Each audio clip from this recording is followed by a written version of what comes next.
Hi, it's Dr. Joe Mazey again. I am reporting on day 8 of my 10-day detox.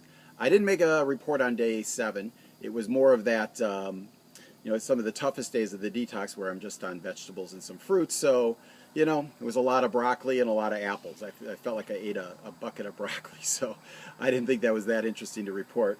But I felt really good. I didn't feel like I was sacrificing anything. I'm really into this. I've been feeling great. I have a lot of good energy, and I'm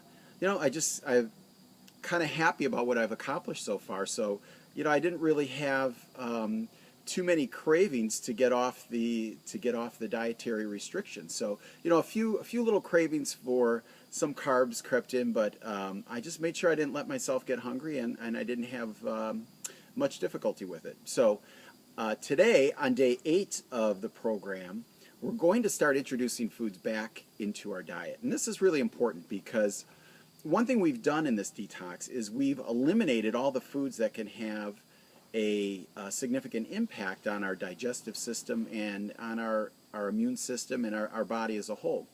So as we add them back in, we want to take note of how our body responds. And this is the beauty of an elimination diet. You can uncover foods that you're sensitive to or possibly even have an allergy to. So as you add foods back in, and today what we're going to add back in is basically the beans and some of the grains.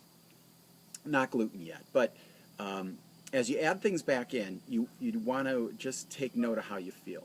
And the right way to add a food back in is to take about 2 to 3 servings throughout the day. Pretty good sized servings. And you may want to do that for 4 or 5 days. Sometimes when you add a food back in, you might feel awful right away. So you know right off the bat that you have a sensitivity to that food.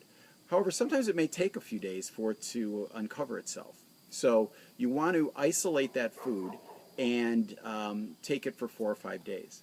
Now if you take a food like you introduce macaroni and cheese back into your diet, well, there you're introducing gluten. You're also introducing dairy products, and you won't be able to know what might be causing you to feel bad. So you got to try to isolate what you're adding back in. You may want to start with dairy. You want to possibly start with certain grains. You want to also look for some of the foods that have the highest probability of causing an allergy. For instance, one of the most common ones is gluten, which I keep mentioning. Dairy is another very common food to which people have sensitivities. Corn's another one. Certain nuts. So you want to take the highest probability and add them back into your system systematically, and just kind of read your body and take note of what or how your body reacts to certain foods.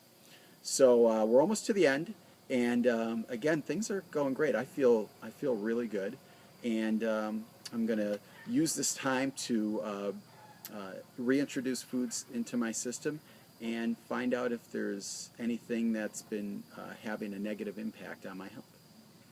I will report back to you on days 9 and when we finish up on day 10.